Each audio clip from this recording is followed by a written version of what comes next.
Hi, good morning, everyone. Good morning, Anil.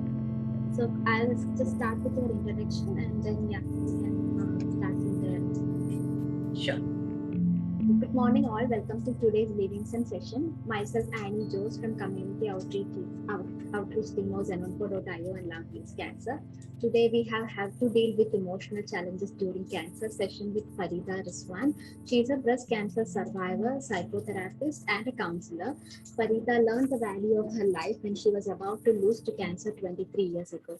She not only survived cancer but also led a very fruitful life after her wake-up call. Her skills came from her own life experience of surviving cancer. Since 2010, she is working with Pink Hope Support Group to create awareness about breast cancer, provide counseling and emotional support for patients undergoing treatment, and as a participant in seminars and programs on cancer awareness as well. She has received many awards, which include Inspire Beyond Motherhood Award for Special Social Change and the Woman Achiever of the Year Award from the Sahaya Hasta Trust. I'm really glad to welcome you for today's session, Farida ji. I'll be handing over the session to you. Hi, good morning, everyone. Like Anil said, I'm Farida here. I'm a counselor and a psychotherapist. It's really very interesting to know that I was a counselor first because during my cancer experience, I decided that I'll go for counseling because I was 29 when I went through cancer. And I had two children. One was 11-month old, and the other one was 5 years old, just going to be 5 years. So even my parents were in a very emotional state because they had just lost my sister in June. I was diagnosed in April, and my elder sister passed away in June due to the same cancer. So my parents also in a very emotional state, and I had to be strong for them. So I decided I'll go for counseling because it's not usually possible for us to deal with so strong emotions on our own and make the right choices. It becomes very difficult. So I decided to go for counseling and I did my counseling. It helped me quite a lot, not only to deal with the issues and the emotional state which came with the cancer situation, but also due to a lot of issues which are there in the past, in my childhood also, like so a lot of issues were addressed and I found myself a very different person. So many times I think cancer has changed me. It could also be the counseling which may have changed me because that was the first time I approached any counseling center.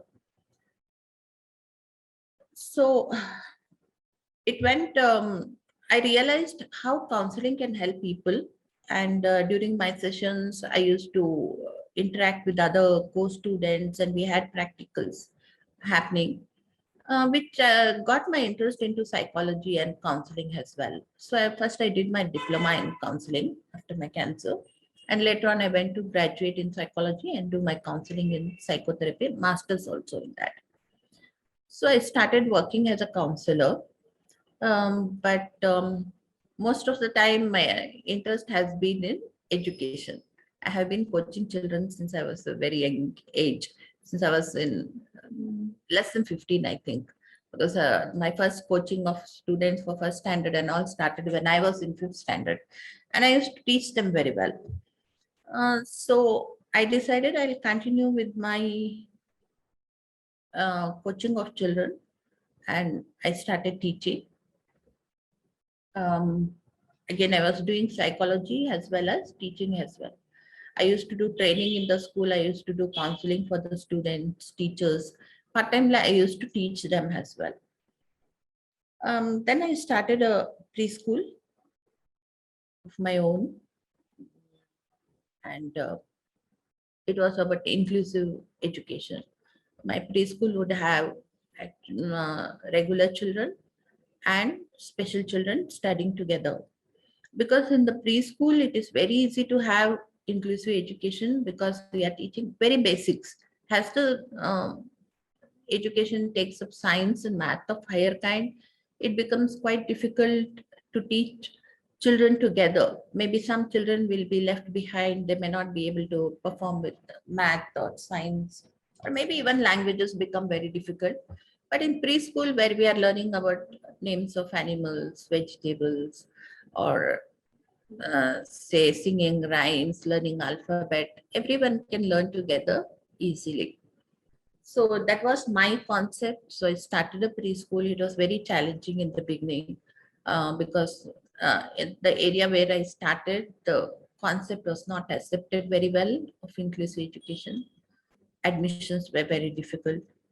But later on, people saw that the all the children are benefiting from this kind of a setup. It was a Montessori school, and everyone were benefiting quite a lot because children were learning empathy, they were learning kindness, they were learning acceptance, and so parents started getting admissions in the school. So the school was doing well, and everybody knows that COVID was bad for everyone. So it was bad for our preschool as well. We had to close down. Then I started working in Chimple as a senior curriculum developer. So I'm there now. I'm working. And I dream again to restart my school as well because I had to give up the premises and everything because rents were too high and our owner was not very cooperative during the time. And so I had to give up the premises. So I dream of starting it once again. So it has been 25 years of survival for me from third stage cancer. And it was a highly infiltrating cancer as well. And my chances were not that great according to the diagnosis, but fate said something else. So that's it. So do you have any questions for me to answer, or would you like to know something in particular? I would be interested in addressing that. So can you please explain about your works, what you are doing in the Pink Hope support group, ma'am? Pink Hope Support Group is a part of HCG. I was going for my follow-ups over there. My treatment happened in Bangalore Children's Hospital. The hospital is not there. I'm still here. The hospital itself closed down. So I was treated in Bangalore Children's Hospital. The decision was made by me because I had very young children who I was taking there. My daughter was with special needs. So I was taking her there for her physiotherapy and her treatment and everything. So both my children were a little bit familiar with the hospital.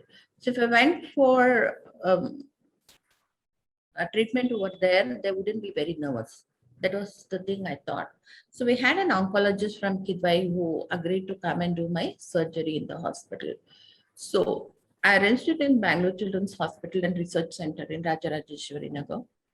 And I went for counseling, but there was a need in me to interact with other cancer survivors. Once in a while, I would find somebody, but they wouldn't be very open about their feelings or their experiences. They wouldn't want to interact much. So it was kind of sometimes I would always think if I knew a group of people who had gone through similar experiences and their survival chances and everything, it would be quite good for me to interact with them. So finally, I think it was in 2008 or 2009, I found a group online. It was called BC Support, and later uh, we made another group called Alice Ladybirds. So this was the group which I joined way back in 2008. That was around say 2008 or 2009. So until then, I never realized there are support groups. So interacting with these people was very helpful for me, especially when my mom was diagnosed with cancer and she passed away with cancer. I think I had contacted this group much earlier, maybe after 7, 8 years, 8, 9 years of my cancer experience. That must be around 2000, 2007 or something. Yeah. So my mom passed away, and this group was very helpful during that rough period for me. So I realized that we also have a need of it. And then HCG started a group called Pink Hope, and I became a part of it. I would go with the programs and I would participate in the campaigns they did for awareness. And we have newly diagnosed patients who need to talk to somebody who has already survived. And there is a group of volunteers. We go there and we talk to them in the hospitals or through phone, or once or twice I have even visited them at home, because they wanted me to visit them and they didn't have the energy to come out and meet me or something like that. So that is what we do in Pink Hope. It is a group of survivors who have volunteered, or the caretakers um, who stand by with the newly diagnosed people. Can you please share such a story which has inspired you the most? You might have talked with a multiple number of survivors and caregivers, so which always touches your heart, or when you think about it, it's kind of a good story to remember. Can you share some kind of story like that with us? Yeah, there are a lot of stories where we come across people who have fought cancer, and they have fought it more than once. And I have friends in US who have been metastasized uh, with cancer, and still they're going strong after a long time. But usually it is the children who actually give me that inspiration. Children are very different when they are diagnosed with cancer, because they do not know what is happening to them. The question of whether I will survive this, or is this a deadly disease, it is not there. In my school also, we had one child who had been through uh, cancer, and the girl was amazing. She surprised me so much because she had come out of it very quickly. So different from the adults who struggle with it quite a lot. So I am very much inspired by children who are fighting cancer, because they do it much way better than the way we do it. Even the strongest of an adult is no match for the child who's fighting it out with the tiny bodies and this huge thing affecting them, and the treatment, chemo, everything, the way they deal with it with a smile, even though if they are in pain, they do cry, but usually they come out of that. Once the physical pain is gone, they are, their attitude is very different. So that actually is a great inspiration for me. Do you guys do any special kind of therapies for the children if you guys look like if they are seen depressed or anything? Like, is there any kind of therapies like art therapies? I have heard that art therapies are really beneficial. So, Yeah. Usually there is two type of therapies. I used to work as a play therapist in Bangalore Children's Hospital as well after my cancer. It was not for cancer children, but children who were there for a longer period of admissions. Children get bored in the hospital environment, and we had play therapy for them. And during the sessions of play therapy as well, I would come across a lot of children who had other emotional um, this thing also. Like I had once seen a child put down a doll and hit it very hard. And I was like, what happened? She told, she's being naughty. This is what my mom does to me. And that is how children become expressive during the play therapy. And also there is art therapy where I had once seen a child draw um, everybody inside the house, and the girl was drawn outside the house. The parents and the grandparents and all were there with the brother. So I asked her, why this girl, whose family is this and what is this about? She told, this is our family. That is my young brother.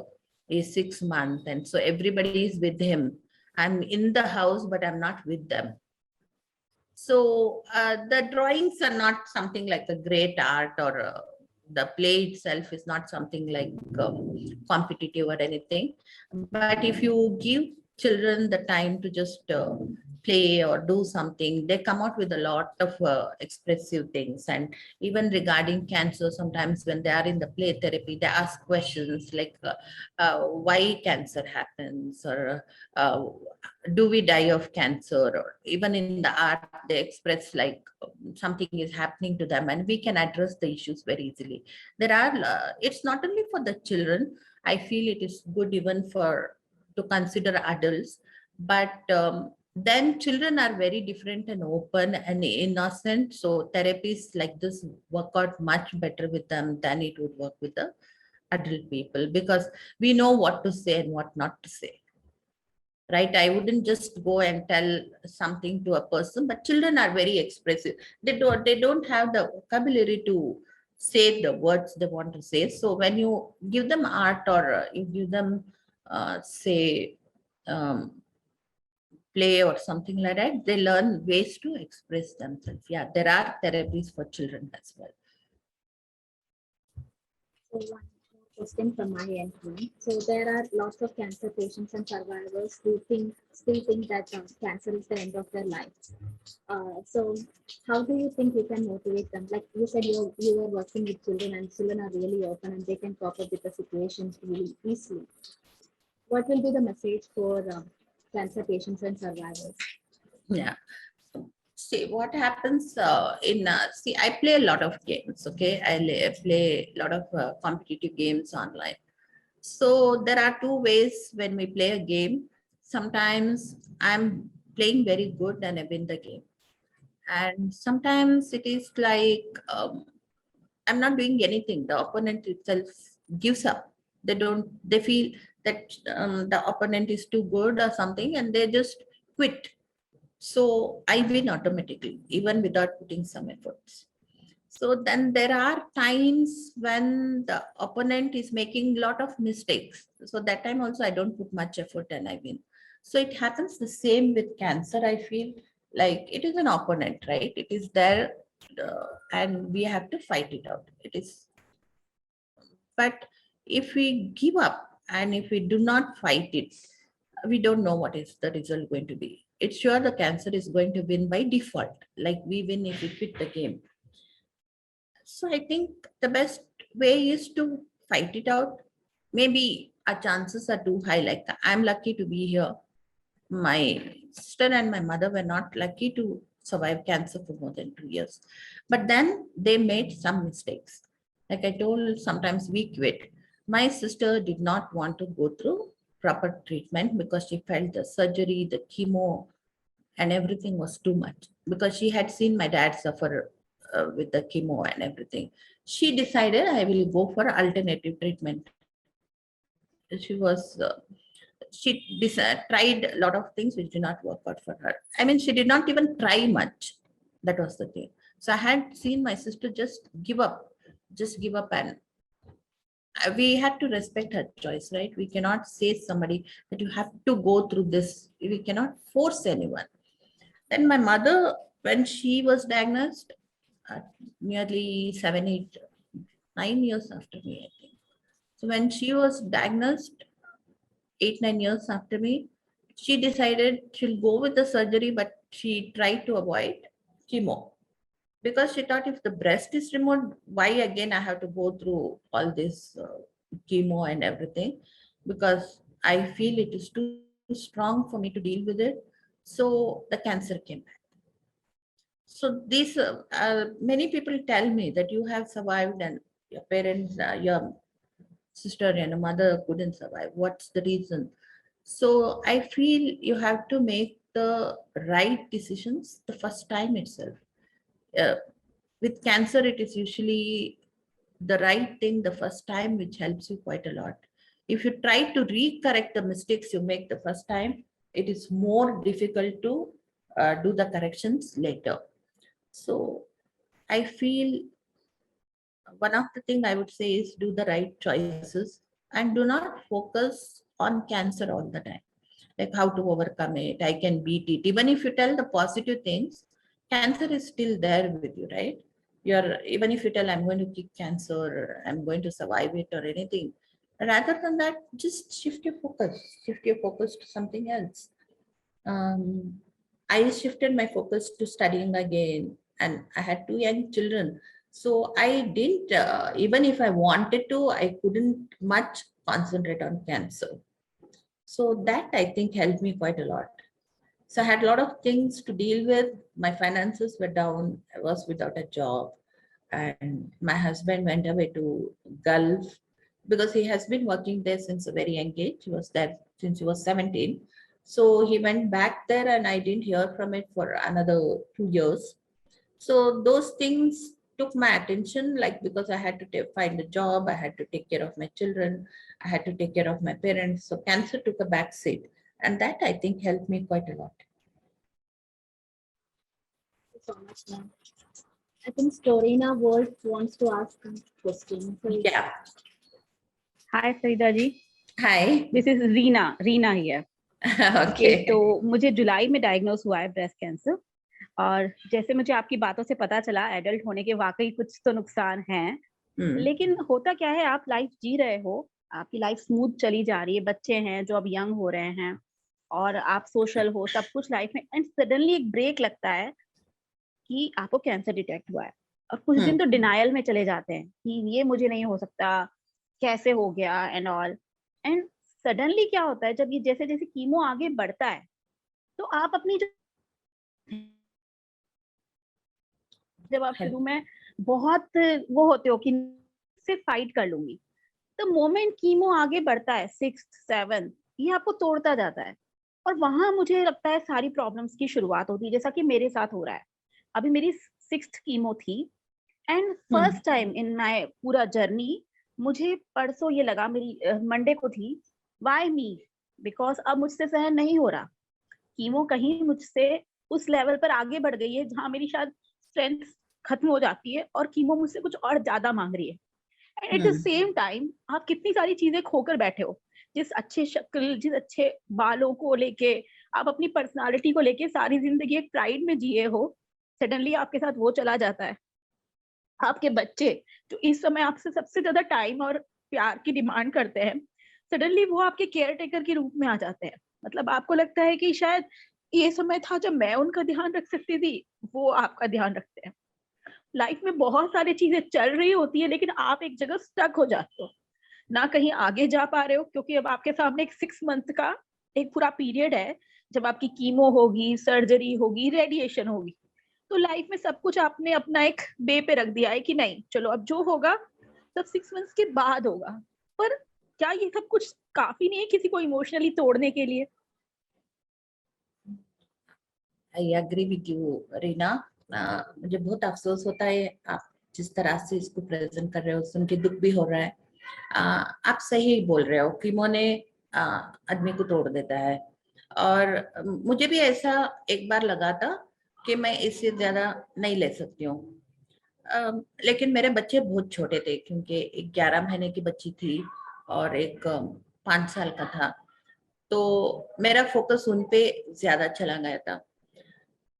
तो अभी आप जो बोल रहे हो ये hold पे डालना, ये जरूरी नहीं है, जरूरी नहीं है कि आप होल्ड पे रखो, क्योंकि मुझे जब कैंसर हुआ था ये जरूरी था कि मैं बाहर जाऊं और अपने आप को संभालूं, क्योंकि मेरी बेटी स्पेशल नीड्स थी, उसको फिजियोथेरेपी को लेके जाना था, तो मैं उसको फिजियोथेरेपी लेके जा रही थी।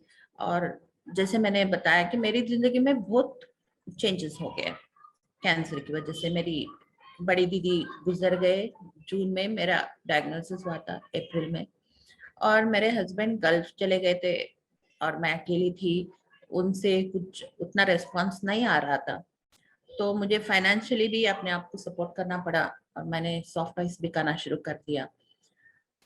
तो ये टाइम आता है, रफ है, लेकिन एक हद के बाद जिंदगी वापस अपने आप सुधरती जाती है और नॉर्मल होती जाती है ना। ये ऐसा लगता है कि हमारे साथ नाइंसाफी हो रही है, अच्छे खासे कर रहे थे, हमने कुछ गलती नहीं किया, क्यों ऐसा हो गया। कि इसमें तो ये बेनिफिट होती है, जो स्मोक करते हैं और उनको जब लंग कैंसर आता है, एटलीस्ट उनको लगता है कि हम ये नहीं करते तो शायद हम बच जाते थे। कुछ रीजन तो होता है, हमारे पास तो कुछ रीजन भी नहीं होता है कि हाँ ये नहीं करते तो इससे शायद हम बच जाते थे। ऐसे ही हो गया। और कीमो बहुत टफ होता है। 25 years ago तो फिर भी ज्यादा परेशानी होती थी, बिकॉज यू लूज हेयर, बाल झड़ जाते हैं, और मेरे तो दांत भी थोड़ा इफेक्ट हो गए थे और ट्रॉट्स में सब ये आए थे। लेकिन उसके बाद जो जिंदगी मुझे मिली है, मुझे लगता है कि ये वर्थ था ये करना। It was worth it because I got a good life after that. और जैसे कि मैंने कहा कि मैंने काउंसलिंग सीख किया, क्योंकि मुझे अपने आप में ये बर्दाश्त करना मेरे लिए मुमकिन नहीं था, क्योंकि मेरे माँ बाप भी बहुत परेशान थे, मेरी फैमिली फुल डिवास्टेटेड हो गई थी, मेरे बच्चे बहुत छोटे थे और मेरे हस्बैंड गल्फ में थे। तो मैं अकेले ये सब संभालूं, ये मेरे लिए बहुत नामुमकिन था। इसीलिए मैंने काउंसलिंग सीख किया प्रोफेशनल। तो मुझे बहुत स्ट्रेंथ मिला और मुझे लगा कि ये पासिंग फेस है, ये हमेशा के लिए नहीं रहेगा, मैं रहूंगी लेकिन ये चला जाएगा। जैसे कि मैंने बोल रही थी कि मैंने जिस हॉस्पिटल ट्रीटमेंट लिया वो हॉस्पिटल ही बंद हो गई है। मैंने कुछ 3-4 साल पहले गया तो ऐसा लगा खंडर हो गया है वहां पे। वो हॉस्पिटल बंद हो गई है और कुछ नहीं चल रहा है, लेकिन वहां पे ट्रीटमेंट लेने के बाद मैं अभी तक यहाँ पे हूँ। और मुझे लगता है कि मैं पहले से बहुत बेहतर हूँ अभी। मैंने बहुत कुछ चीजें अचीव की कैंसर के बाद, क्योंकि मुझे लगा जिंदगी छोटी है, कुछ कर लेते हैं। इससे पहले तो ज्यादा कुछ नहीं कर रही थी, लेकिन कैंसर के बाद मैंने बहुत कुछ अचीव किया है। रीना, आप चाहे तो कभी मेरे साथ भी बात कर सकते हो। कभी भी मैं अने को मेरा श्योर फोन नंबर श्योर। दूंगी, तुम कभी भी मुझसे फोन करो, बात कर लो। और बच्चे जो है, आप बोल रहे हो, मेरा बेटा था, जैसे मैंने कैंसर जर्नी में जा रही थी तो 5 से 6 साल का हो गया था, लेकिन उसने अपनी छोटी बहन जो उससे 4 साल छोटी थी उसका केयर टेकर बना था और उसका बहुत ख्याल रख रहा था। और इस वजह से मुझे लगता है वो बहुत अच्छा इंसान बना है। वो उसमें वो एम्पैथी है, और लोगों उसको गुस्सा बहुत कम आता है, गुस्सा आता ही नहीं है एक हिसाब से। और वो फेस से गुजरने की वजह से मुझे लगता है कि वो बहुत अच्छा इंसान बन गया। तो इसीलिए मुझे लगता है बच्चों के लिए भी ये एक लर्निंग एक्सपीरियंस होता है कि उनके फैमिली में कोई मुश्किल में जा रहे हैं और ये डिफिकल्ट फेज से पास हो रहे हैं, तो वो भी केयर टेकिंग करते हैं। तो ये उनके लिए भी एक बहुत अच्छा लर्निंग एक्सपीरियंस है और इनकी पर्सनालिटी में भी पॉजिटिव चेंज आता है। हम देखने के जरिए से अगर देखते हैं तो हर चीज किसी न किसी वजह से एक बेनिफिट भी लाती है, जो नुकसान होता है उसके पीछे एक बेनिफिट भी आ ही जाती है, मुझे ऐसा लगता है कभी कभी। नहीं तो आप क्या सजेस्ट करती है जब इस तरह से इमोशनल लो हो, उस समय ऐसा क्या करना चाहिए कि आप वापस अपने फाइन सेल्फ में वापस आ जाएं?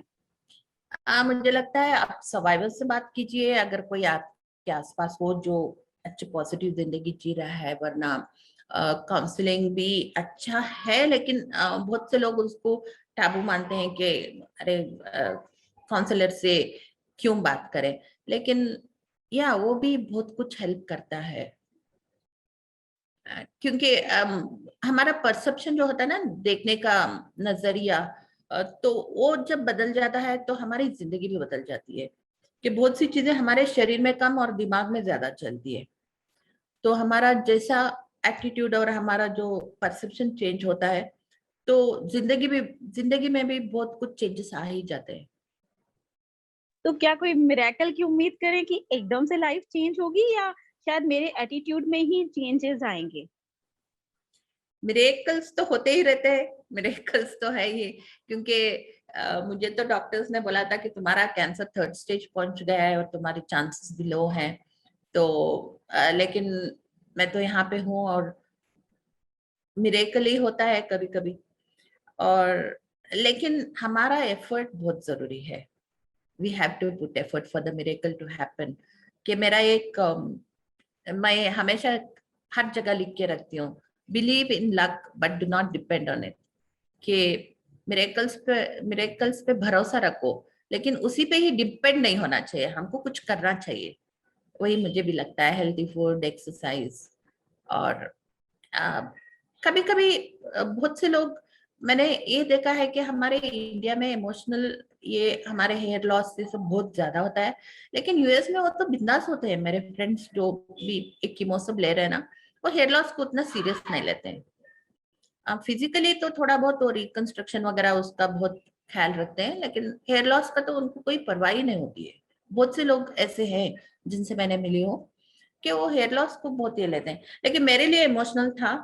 It was not easy for me, क्योंकि मेरे बच्चे डरना शुरू कर दिए थे। और छोटे थे ना, तो मेरी बेटी स्पेशली तो सोच रही थी कि मम्मा इतनी चेंज कैसे हो गई।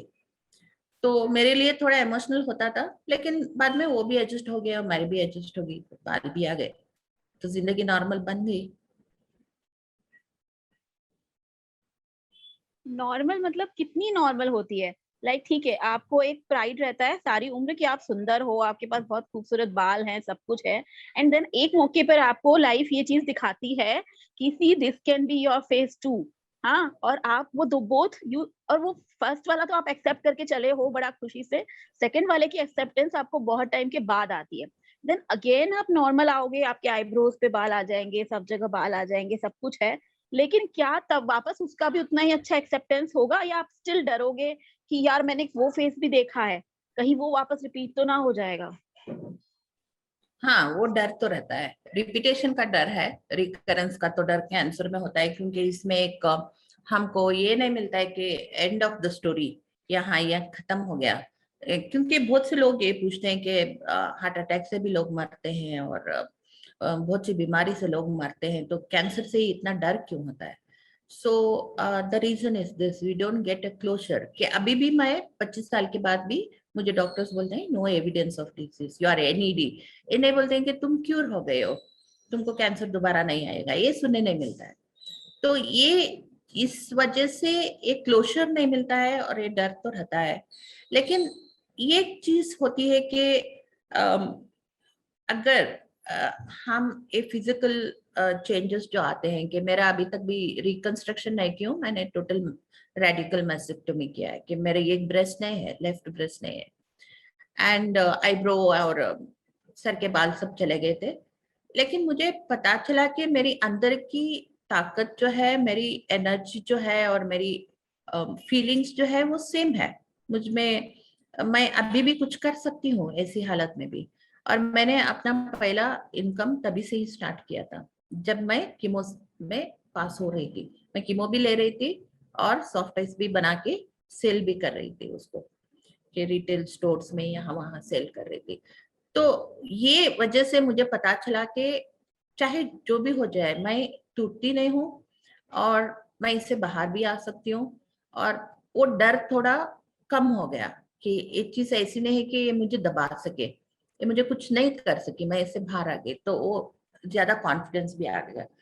तो शायद ये इस वजह से हमारा कॉन्फिडेंस बढ़ भी सकता है, और शायद हम पहले से भी ज्यादा बेहतर इंसान बन सकते हैं एक्सपीरियंस के बाद।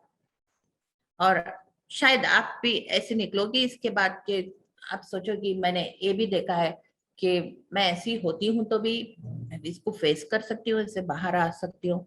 एंड सो फाइनली आपके बाल जब आते हैं या सब ठीक हो जाता है, तब बहुत खुशी भी होती है, अरे यार ये मिल गया वापस। तो समवेयर ट्रू मुझे तो ऐसा लगा। वो ट्रू ट्रू मेरे ट्रू। मुझे तो वो पैराबल याद आता था कि एक दो बेटे थे, एक वो हमारे कॉन्वेंट में हमको एक पैराबल बोलते थे बाइबल से, कि दो बेटे थे एक आदमी के, तो ये एक सब कुछ लेके चला जाता है और उड़ा देता है। फिर वो बहुत लाचार होके बाप के पास वापस आता है, तो बाप ने उसको बहुत अच्छे से वेलकम करके बोलता है कि अच्छी खुशियां मनाओ, अच्छी पार्टी कर दो, क्योंकि मेरा बेटा लौटा है। तो कुछ खो के पाने में भी एक बहुत अच्छा खुशी मिलती है। और ये कॉन्फिडेंस आता है कि अरे कुछ भी हो जाए हम इससे बाहर तो आते हैं, फिर ये दोबारा करेक्ट तो हो जाएगा, पासिंग पासिंग फेज है। ये भी एक बहुत ताकत देता है। Very true very true. सच में आपसे बात करके मुझे बहुत अच्छा लग रहा है। आपने खुद ने मेरी ना वॉइस में चेंज देखा होगा। मैं जब शायद अपने फर्स्ट टाइम बोल रही थी आई वाज हैविंग टीयर्स, और नाउ आई एम ओके। अभी आई मुझे एम आपसे सो बात करके हैप्पी टू अच्छा नो लगा। That, I am very thank happy you so to know that and thank you Reena. Anju ji, आपकी भी बात सुन के मुझे अच्छा लगा। एक्चुअली कई बार ऐसा होता है, आप इमोशनली लो होते हो और चीजें समझ नहीं आती ये सब चीजें चल क्यों रही है, और जब Yeah. कहीं कोई थोड़ा सा भी आंसर मिलता है तो अगेन वो कॉन्फिडेंस या सब कुछ वापस आप गेन कर लेते हो। अब मुझे पता है ये बाल वापस आएंगे, सब कुछ है, बस अभी लगता है अभी इस समय जो मैं चल रही हूँ ये थोड़ा सा कठिन है। हाँ, मुझे पता है ये निकल जाएगा, ये शायद सिर्फ 2 महीने की बात है, टाइम विल कम अगेन, सब कुछ नॉर्मल हो जाएगा, लेकिन हाँ अभी इस समय जब ये चल रहा है तब ये मेरे लिए कठिन है। और एक चीज मैं बोलना चाहूंगी रीना, कि कैंसर एक्सपीरियंस और ये जो हमारे साथ होता है ना, एक हमने जो चाय बनाते हैं और छानी में डालते हैं उसको, तो पत्ती रह जाती है और कुछ आता है, या तो फिर हम कंकर निकालते हैं चावल में से, ऐसी एक एक्सपीरियंस आप सोच सकते हैं।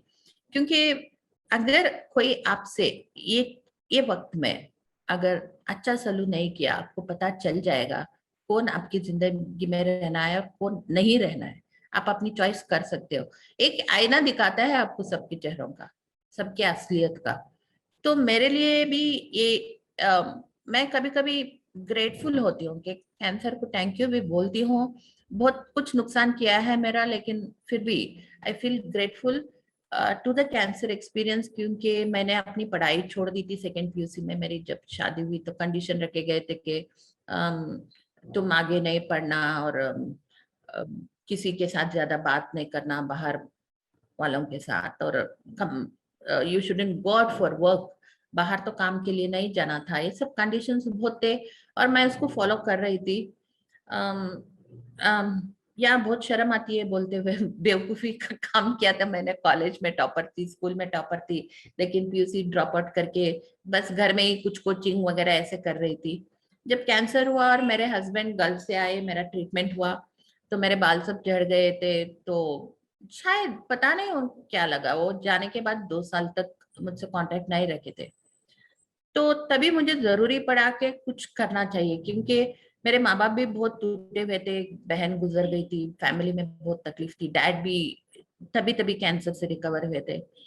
तो मुझे ये रियलाइज हुआ कि मैंने जो फैसला किया था अपनी स्टडीज छोड़ने का, घर में रहो, खाना पकाओ, घर का ख्याल रखो, सबकी तारीफें सुनो कि अच्छा घर का संभालती है, ये है, that's not important, being independent is important.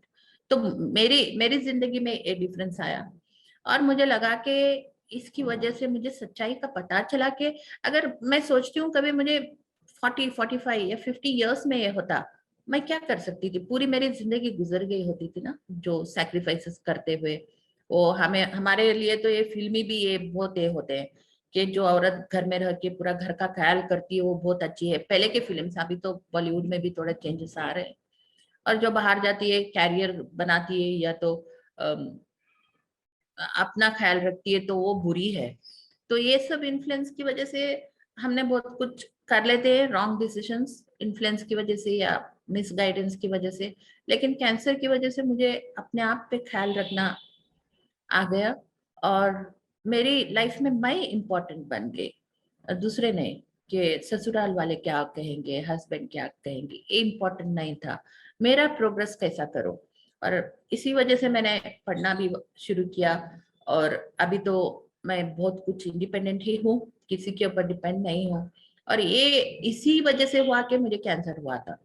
तो ये यही बोलते हो ना कि एक स्ट्रेनर के जैसा भी वर्क होता है, फिल्टर हो जाता है कि अच्छे लोगों को रखता है आपकी जिंदगी में और बुरों को निकाल देता है। क्योंकि आपको पता चलता है, शायद कोई जबरदस्ती आपसे दोस्ती निभाए भी या आपसे रिश्ता रखे भी, फिर भी आपको पता चलता है कि इनसे हम कितना एक्सपेक्ट कर सकते हैं और कितना दूर रहना चाहिए।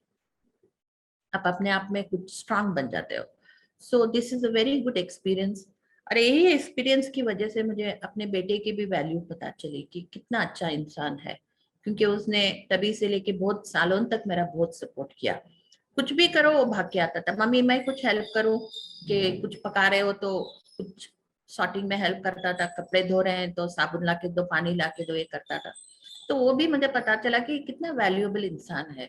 अगर मेरी जिंदगी शायद नॉर्मल ही चलती थी तो मैं समझ ही नहीं पाती थी कि इतना अच्छा इंसान मेरे साथ है। तो ये भी एक कभी कभी अच्छा ही होता है, ऐसा लगता है। जी बिल्कुल, बिल्कुल सही कहा आपने।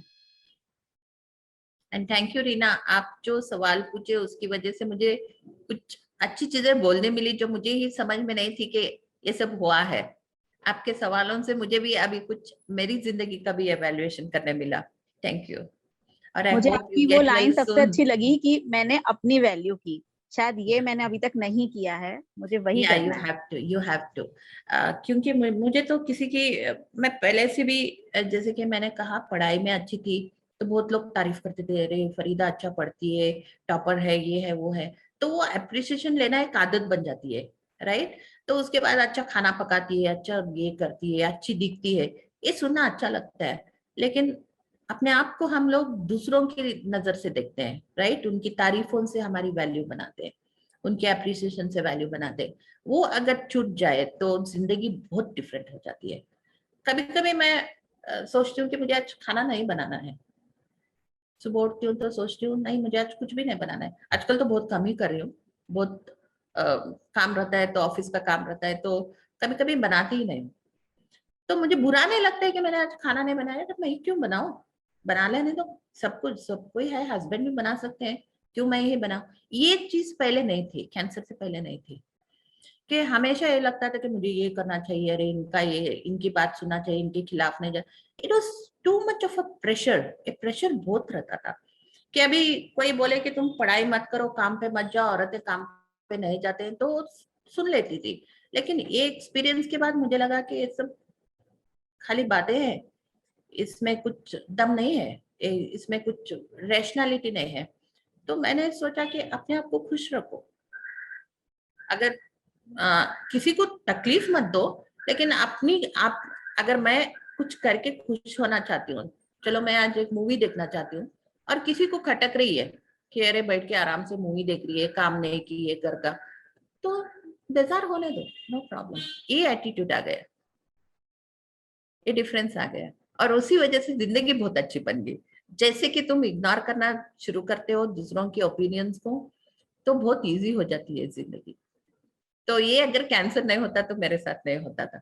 हमेशा वही प्रेशर में रह जाती थी, लगता है कि किसी को नाराज ना करें, कोई बेजार ना हो जाए, और अपने आप को बहुत बेजार कर देते हैं, वो राइट। मैं उससे रिलेट कर रही हूँ बिल्कुल इस बात से आपकी। नहीं, ये तो हमारे साथ बहुत औरतों के साथ ये होता है, बहुत औरतों के साथ ये होता है कि क्योंकि मैंने बहुत से लोगों को देखती हूँ कि इतने प्रेशराइज्ड होते हैं कि सुबह उठ के ये करो वो करो, और ना करे, अगर खाना भी अच्छा नहीं पका, अभी कभी कभी नमक ज्यादा भी हो जाता है, कभी कभी नमक कम भी हो जाता है, तो इतना अफसोस करते हैं ना कि अरे आज अच्छा फैमिली को खाना नहीं दे पाई, ये हो गया। ये नहीं सोचते हैं कि इतनी मुश्किल से खाना बनाया है, थोड़ा बहुत मिस्टेक हो गया, एडजस्ट करके खा लेने दो, एक कभी ख्याल नहीं आता है लोगों में। तो ये थोड़ा बहुत डिफरेंस मेरे में आ गया, और मुझे लगता है कि मैं बहुत खुशी की जिंदगी उसके बाद ही जी रही हूँ। पहले तो बहुत प्रेशराइज जिंदगी जी रही थी। I hope the same happens to you also Reena, कि आप भी आई बहुत विश खुश आई होना, विश तुम भी बहुत खुश होना सीख जाओ। कि थोड़ा बहुत इजीली नहीं आता है, क्योंकि बचपन से हम सुनते आते हैं ना, लड़कियों को ये करना है, वो करना है, सुंदर दिखना है। क्योंकि हमारे ये आप अगर देखते जाओगी तो बचपन से ही कहा जाता है कि धूप में ज्यादा मत खेलो, काले हो जाओगे, ये मत करो, तुम अच्छी नहीं दिखोगी। तो वो विमेन की ब्यूटी को लेके बहुत ये कुछ हमारे में डॉक्ट्रिनेट किया जाता है, कि दिमाग में डाला जाता है कि तुमको ऐसे ही दिखना चाहिए, ऐसे ही काम करना चाहिए, इसी तरह से बात करना चाहिए। क्योंकि अगर आप देखोगे तो एक फैमिली में अगर एक लड़का ज्यादा खाता है तो कोई कुछ बोलता नहीं है, लेकिन लड़की ज्यादा खाकर अरे मोटी हो जाओगी, अच्छी नहीं दिखोगी, कम खाओ, लड़कियों के लिए अच्छा खाना, ज्यादा खाना अच्छा नहीं है। ये सुनते सुनते शायद हमारे में भी वो चेंजेस आ जाते हैं कि हम अपनी ब्यूटी को लेके बहुत फैसिनेट हो जाते हैं। अगर हम ये नहीं देखेंगे तो ब्यूटी की हमारी, अगर हम खूबसूरत दिखे या ना खूबसूरत दिखे, तो उसमें उतना डिफरेंस है ही नहीं। अगर सोसाइटी को बाजू रख दो और दूसरे हमको देखने के नजरिए को बाजू रख दो, तो उसकी वैल्यू उतनी है ही नहीं। बाकी चीजों से बहुत ही होता है। जितनी मैं बंदियों से मिली हूँ, जब मैं हॉस्पिटल गई हूँ जिनको ब्रेस्ट कैंसर था, शायद बहुत कॉमन हमारा टॉक यही रहा, हम सब बाल जाने को लेके नर्वस थे। शायद कीमो से भी ज्यादा नर्वस इस बात को लेके थे कि हमारा चेहरा कैसा दिखने लग जाएगा, हमारे बाल चले जाएंगे। और मोस्ट सब लोग ये चाहते थे, जानना चाहते थे कि बाल कब आएंगे। इवन मेरे डॉक्टर मुझे कह रहे थे कि कभी कोई बंदा आता है वो कभी अपने बालों को लेके कंसर्न नहीं होता। और तुम ये बिलीव करोगी कि मुझे हर बंदी को बोलना पड़ता है आप विग बनवा लें, आप विग खरीद लें, क्योंकि बंदियों का फर्स्ट क्वेश्चन यही आता है सारे बाल चले जाएंगे। क्योंकि हम सब लोग अपनी अपीयरेंस को लेके शायद कुछ ज्यादा ही सोचते हैं, यस और कहीं ना यस कहीं इसीलिए हम इमोशनली ब्रेक भी हो जाते हैं, क्योंकि हम अपनी अपीयरेंस को लेके सडनली अपने आप में कमी महसूस करते हैं। हमें यस लगता है शायद हम पहले जैसे नहीं दिख रहे, तो अब मैं बाहर कैसे जाऊं, अब मैं अपनी सहेलियों से कैसे मिलूं, अब मेरे को बालकनी में जाना है तो मैं जाऊंगी और कोई मुझे देख लेगा, तो एक वो कहीं से एक अंदर एक हीन भावना आने लग जाती है टाइम के साथ। हाँ।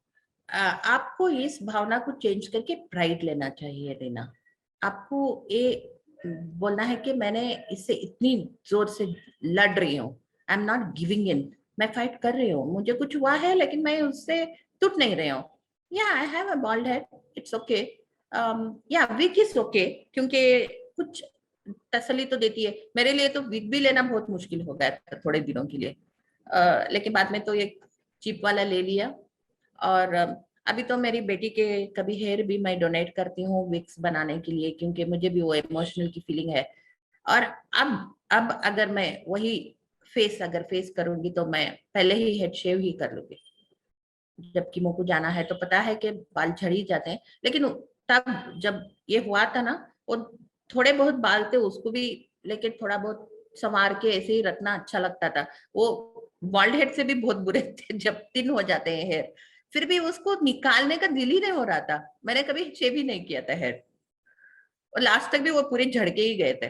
फिर आ गए थोड़े दिन के बाद, लेकिन हाँ वो इमोशनल अटैचमेंट तो था ही। लेकिन आई थिंक नाउ मेरी एटीट्यूड बहुत चेंज हो गई है। हाँ, बाल वन मोर थिंग मुझे आपसे पूछनी है। After yes, Reena. कीमोथेरेपी दिमाग बहुत फॉग्ड रहता है, मतलब आप कई बार अपने पूरी तरह से अपने सेंसेस में नहीं होते हो, तब यस कई यस बार कीमो ब्रेन बहुत होता सारे है। इमोशंस फील नहीं होते। लाइक ठीक है, यस आपकी कोई फ्रेंड है आपको फोन करके आपके लिए बहुत अच्छे से आपके लिए वो कर रही है, लेकिन आप वो फील नहीं कर पाते, ऐसा क्यों होता है? यस नहीं, ये it is about chemo brain भी एक ये है, एक वर्ड एक्सिस्ट है कि कीमो लेने के बाद शायद मुझे भी बहुत फीलिंग्स चेंजेस हो गए थे। कभी कभी भूल ही जाती थी कि कहाँ पे चीजें रखें। मुझे हमेशा ये मैं बोलती हूँ कि अगर घर में करंट भी चला गया, अगर मुझे एक पेन लेना है मुझे पता है कहाँ से उठाना है।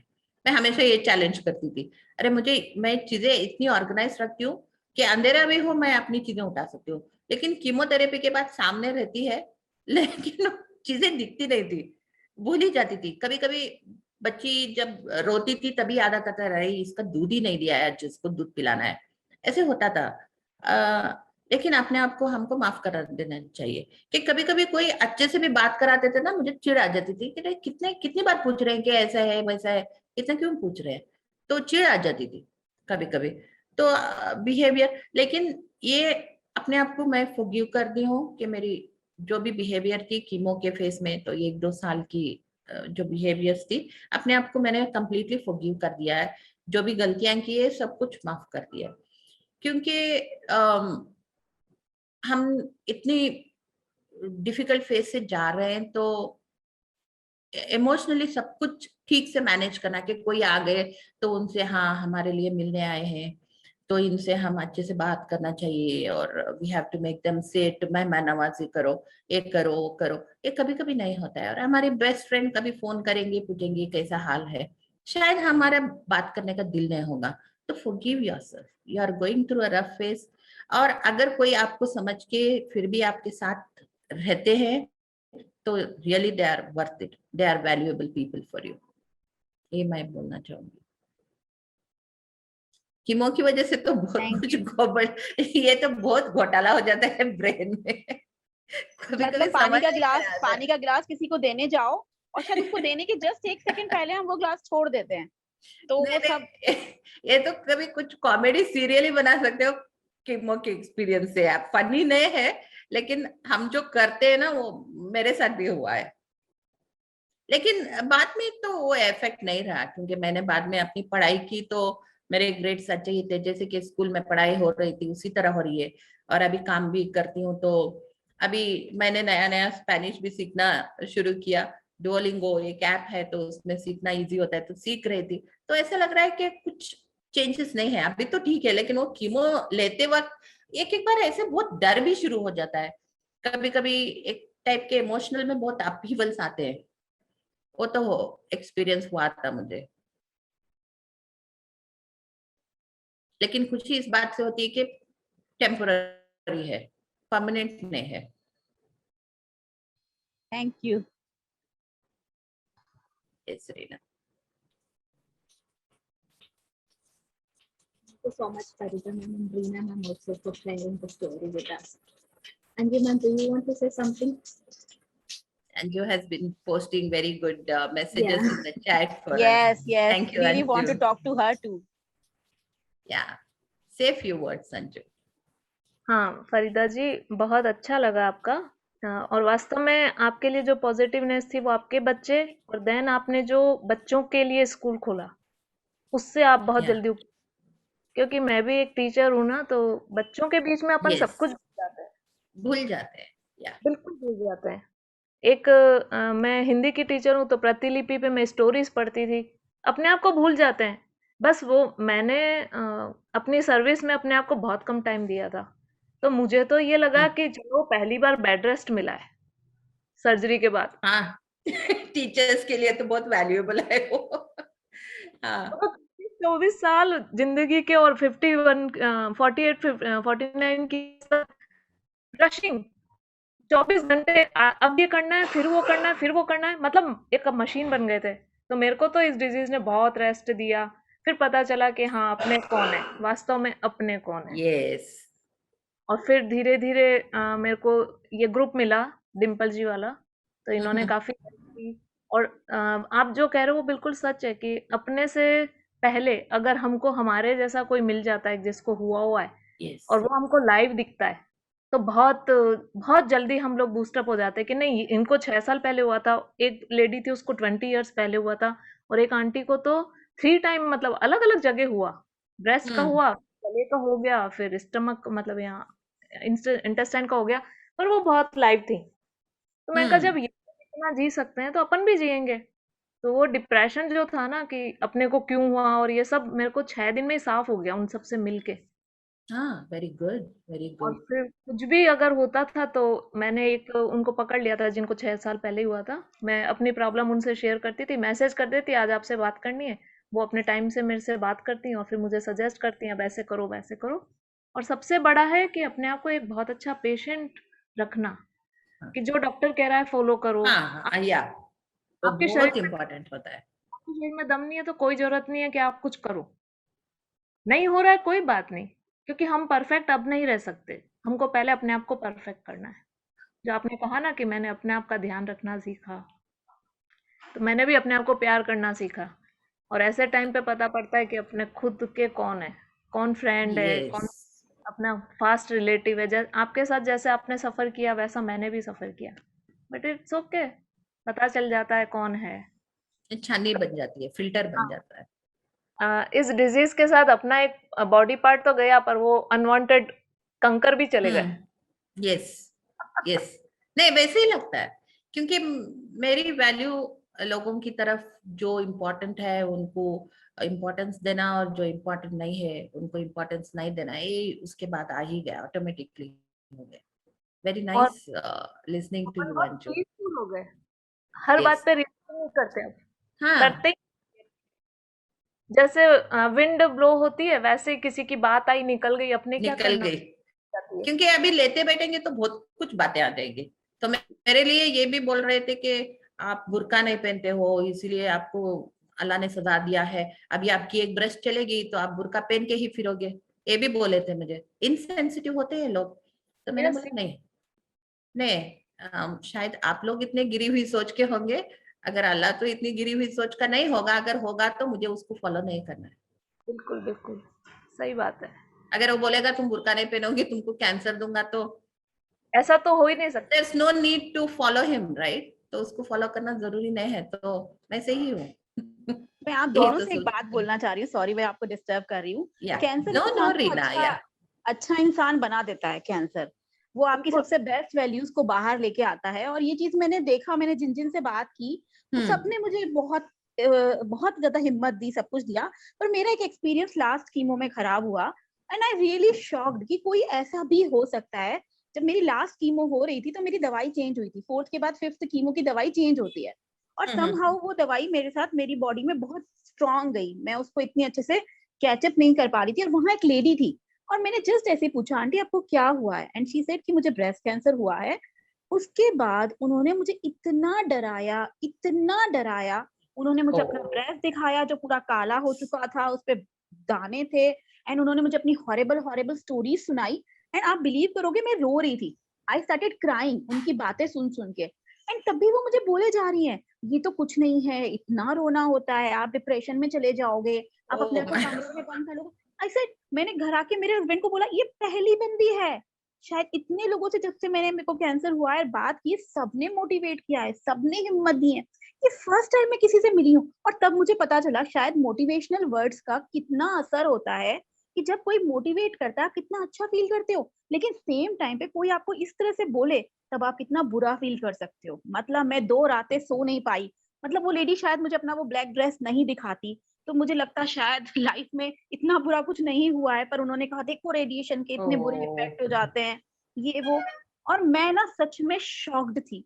और मतलब उन्होंने मुझे लास्ट तक भी, मैं जब रो के इतना रो रही हूँ ना, तब भी वो मुझे बोल रही है, बेटा अब तो रोना है ही, अब आप क्या कर पाओगे, आपको तो भगवान ने ऐसी बीमारी दे दी। मैंने संदीप मतलब मेरे हस्बैंड को बोला, मुझे जल्दी से इस जगह से लेके चलो, ये लेडी नहीं चुप होंगी, और सच में मुझे अब इस चीज से बाहर निकलना, मतलब अब इनकी आवाजें मुझे नहीं सुननी। तो मेरे हस्बैंड ने बाद में उनको बोला, अब वो रो रही हैं, प्लीज अब आप चुप हो जाइए। मतलब she was the only one. तो अभी आप जैसे आपने बोला या अंजू जी बोल रही हैं, इनकरेजिंग वर्ड्स, मोटिवेशनल वर्ड्स कितना डिफरेंस क्रिएट करते हैं। और कैंसर आपको इसीलिए अच्छा इंसान बनाता है, किसी ने आपको इनकरेज किया, आप किसी को इनकरेज करो, आप किसी को खुश रखो।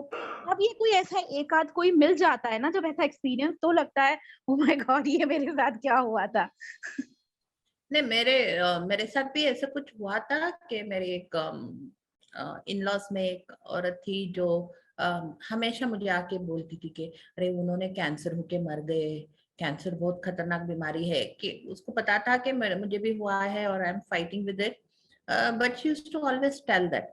और ओके, एक बार ऐसे हुआ था कि वो मुझे फूल भी ला के दी थी, जैसे कि उसको पता था कि मेरे सर के बाल नहीं है, फिर भी वो फूल ला के ऑफर की थी। ऐसे होते हैं कि दुनिया में दो तरीके के लोग होते हैं, एक को आपकी खुशी से खुशी मिलती है, एक को आपकी दुख से खुशी मिलती है, सैडिस्टिक होते हैं।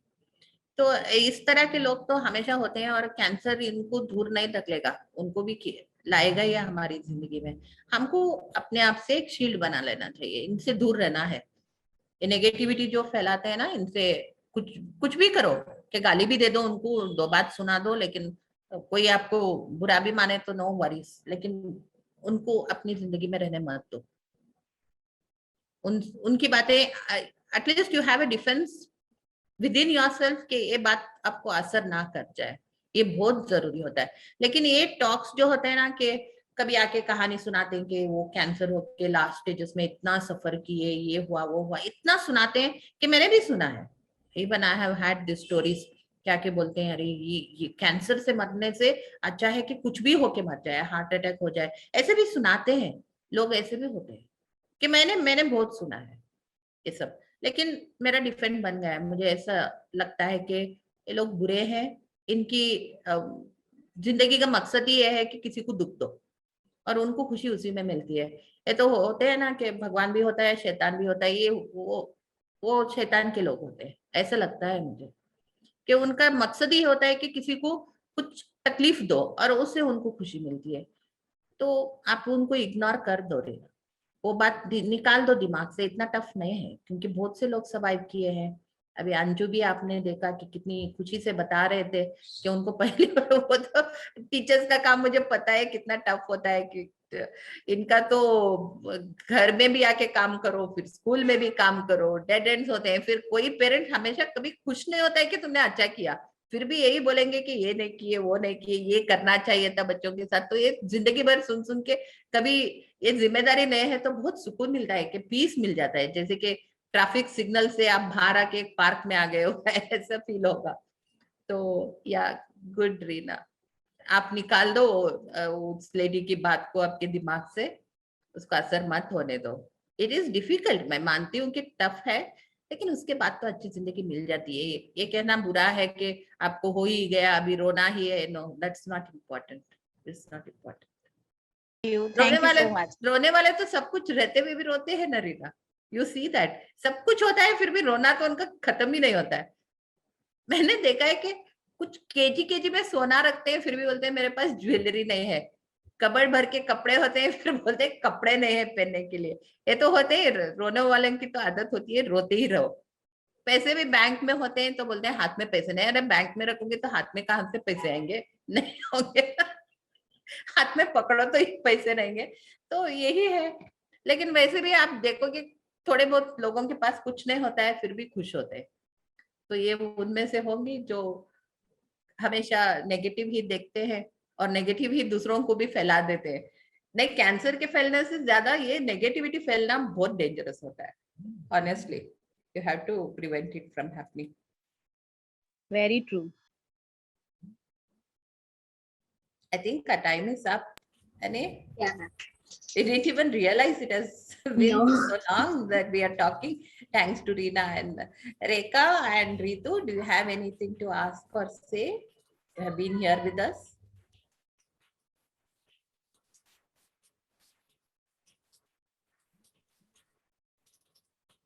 Nothing. I think that's all done. So, Anything else, Anju or Reena, who want to say? No, anything? just want to thank both of you. And in fact, Eric also. सच में एक बहुत अच्छा time निकला मेरा, ये पास 1 hours मेरे लिए बहुत मोटिवेशनल रहा है। Thank you so much. Thank you, Reena. Thank you. Thank you. Thank you, Anju. Thank you, Reena. yeah, thank you everyone for being here today, and thank you Sarita ma'am for really wonderful session. And you're welcome, Rekha, as well. Thank you. Thanks everyone. I'm just going to end the session now. So yeah, Okay. thank you. Okay. Bye bye. Bye. Bye. Have a nice day. Bye. Bye, everyone. Bye. Bye.